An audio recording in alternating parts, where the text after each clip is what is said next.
Okay, we've got a fun red Electra 120. These are great typewriters. This is a 1960s version. Red is not the original color. We did paint it.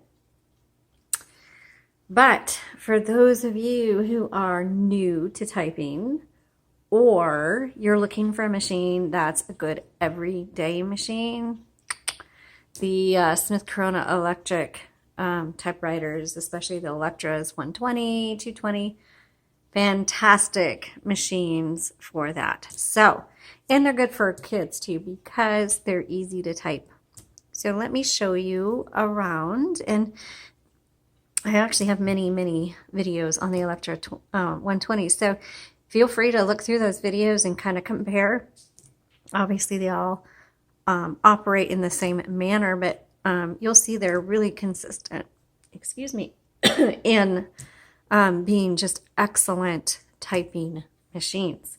Obviously, they're not the really fun collectible ones, but if you are going to be writing, if you're new to it, or you're a fast typist, these are really fantastic to have. I think everybody needs to have at least one of these. Okay, let's look around. So you have your paper holder back here, and I'm going to keep that up. Margins, you can set the left and the right over here. This is your paper guide. So if you're going to be doing a multiple page project, especially on this 12-inch carriage, you're going to want to set that and just kind of keep that there. Otherwise, you're going to be setting your paper, your margins aren't going to line up if you have multiple pages. The 12-inch carriage is excellent because you can put in your paper landscape or portrait. And if you have other large, odd-shaped paper, then the 12-inch carriage is just really handy for that.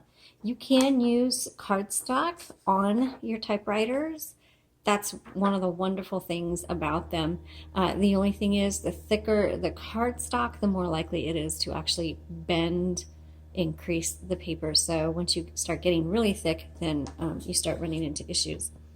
Okay, so let's open up this top. And actually, usually I like to move the carriage first because I don't want the handle to scrape the top. But inside you'll see we have a universal ribbon, and when it's time to replace it, you just pop them out and in. You can see these 4 little holes right here.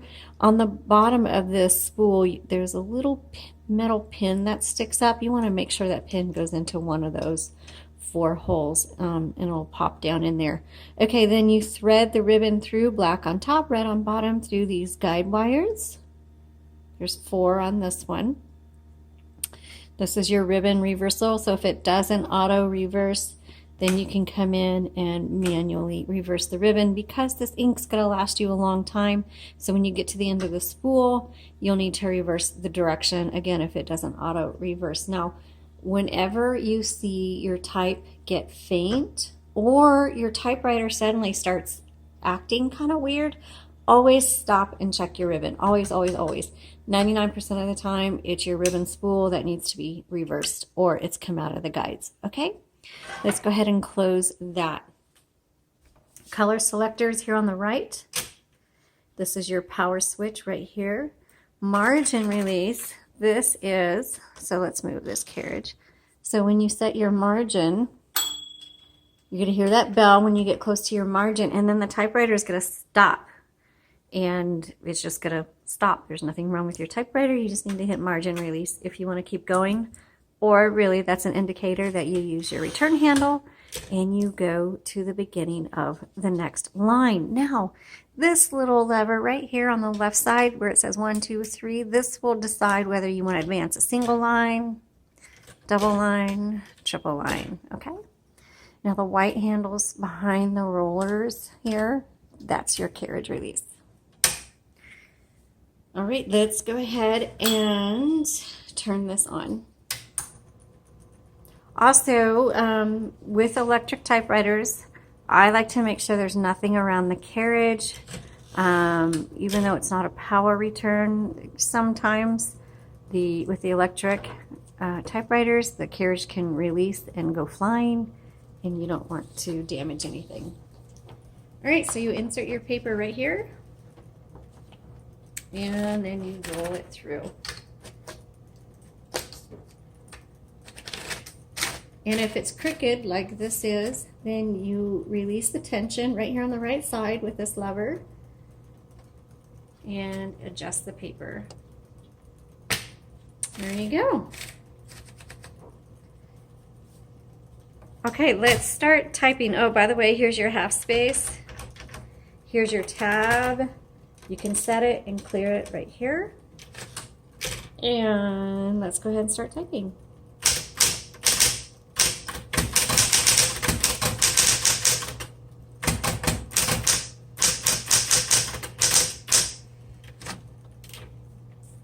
Oops.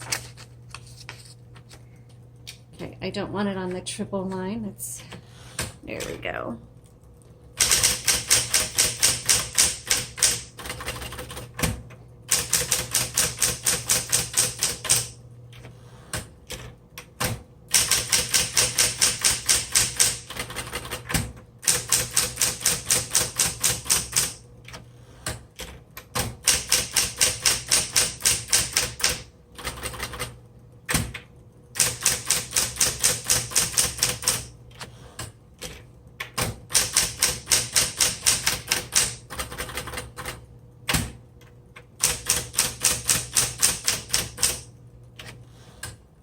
Now there's 3 keys on an electric typewriter that have an auto reverse, and that's going to be your dash.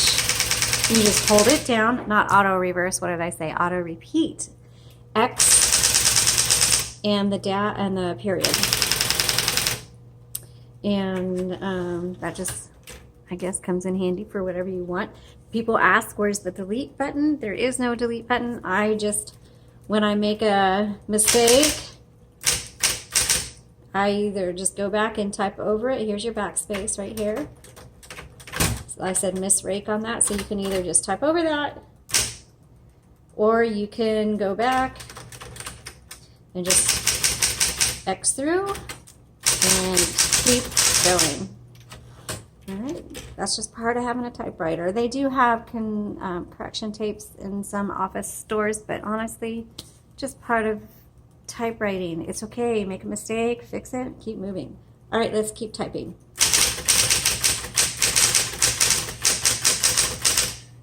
Oops, mistake.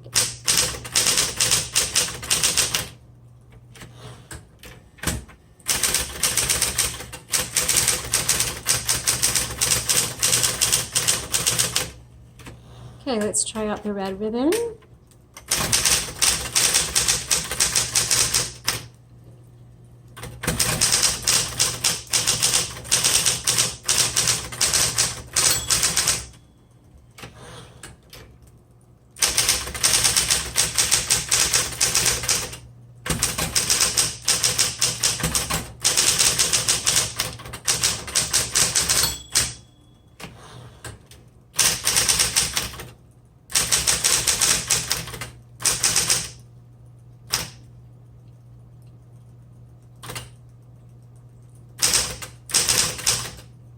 Oops.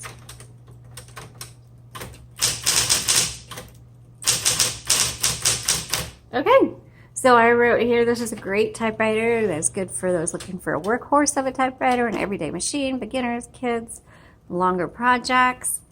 It's just a great overall machine. So I hope you like this. I hope this was helpful to show you how to use your Electra 120 if you're interested in this particular one.